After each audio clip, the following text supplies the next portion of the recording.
So I'm a little behind on doing videos, and I apologize for that. I wanted to give an update going into next week's negotiations. First and foremost, coming out of the last session, a bit frustrated again at the fact that the company is still pushing proposals across the table that are concessionary in nature. And we haven't even hit the scope or the economic piece yet. And I know sometimes people say, well, you know, let's just get this done.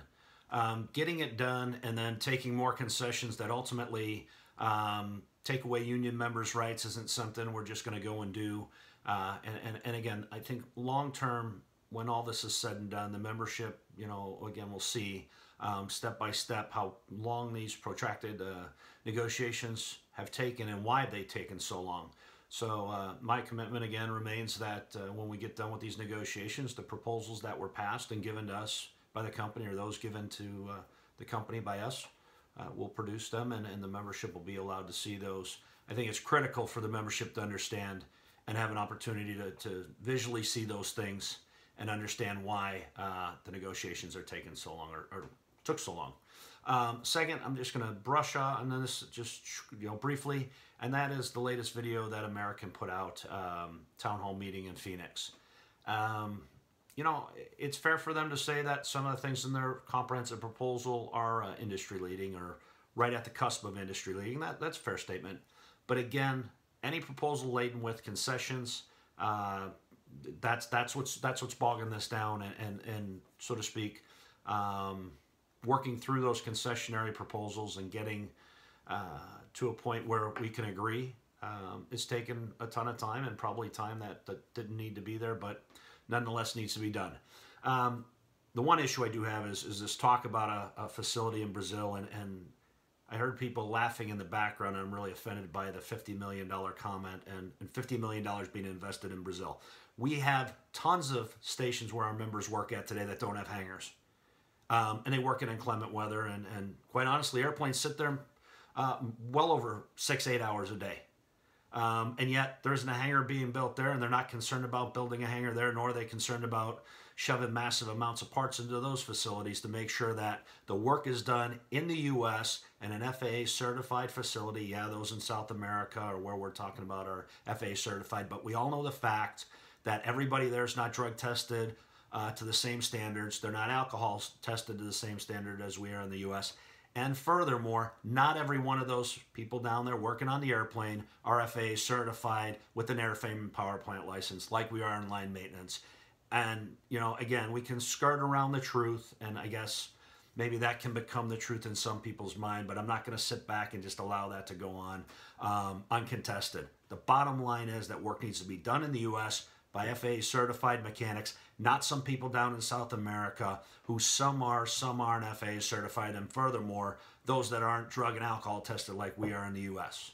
It puts our pilots at risk, it puts our passengers at risk, it puts our families at risk.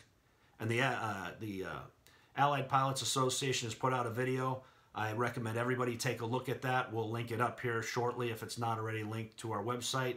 And see what the pilots think about what Americans doing. I'll say what it is. It's criminal. I was about to say something a little bit more than that, but it's criminal. Look, the bottom line, we go back to negotiations next week. We're going to picket in New York.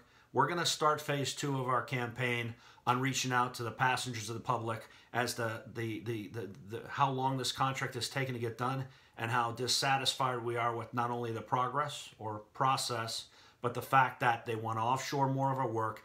And the bottom line is we're simply not going to concede our work, our jobs to other countries for less cost to subsidize the wages we rightly deserve. And this comparison to other carriers, we are substantially larger than Delta and United. And the fact of the matter is, when you look at the numbers on a size basis, there really isn't much difference between us and United and Delta. In fact, some areas we're smaller. The fact that they count in facilities and automotive, nothing against the fact that we have those folks, because other carriers may not have as many. But the bottom line is, let's count those into the numbers like their airframe and power plant mechanics to skew what we're telling people publicly. Again, shame on American for doing that. The fact of the matter is the numbers speak for themselves. We have the numbers, and anytime they want to sit down and compare numbers, I'll do it, and we'll see what we come up with. But again, we like to have these public forums where we do this and they do that, and they put out what they believe is accurate data. We'll put the numbers out. In fact, we'll get those out to you here shortly. You know, again, this is all part of the bargaining process. And as we go through that, when we get done with bargaining, you guys will see that the numbers are well in line with Delta and United. Lastly, we'll do the picket in New York. We're starting phase 2 of this campaign, and we're going to go on the offensive. We're not going to sit back and allow American to disrespect and drag us through the mud through another holiday season. It's unfair to us, and it's unfair to this membership. And the bottom line is we got to get a deal done. Isom's right when he says that. They need to come to the table with the people that need to be at the table. Still haven't seen anybody there but the same faces that need to make phone calls to see if they can get a yes or no answer from somebody to say it's okay to agree or disagree on something. My final comment, and this is really a critical one, to our folks in San Juan that might see this video, our hearts go out to you. We're doing everything we can to get relief supplies down. I got to commend all of our 591 brothers and all of the TW membership across the system who've done an excellent job of helping provide relief to those folks. What I've seen is devastating, and the conversations I've had with folks down there are devastating. And lastly, and sadly, we had a member lose their house in San Francisco due to the wildfires. Again, words can't express at least how I feel about that. I'm passionate about this contract, but I'll tell you what, nothing's more important than the lives and the membership we represent. And I hope that everybody takes the time to go to the GoFundMe pages that have been created for both the folks in San Juan and our member, and we put that out in San Francisco, works in San Francisco, to help these folks get back on their feet. I thank you for their time. I appreciate everything you're doing, and I hope you appreciate what we're doing at the bargaining table. We will get a deal done, but it's going to be the right deal, and it's going to benefit the membership, not just the corporate coffers. Thank you.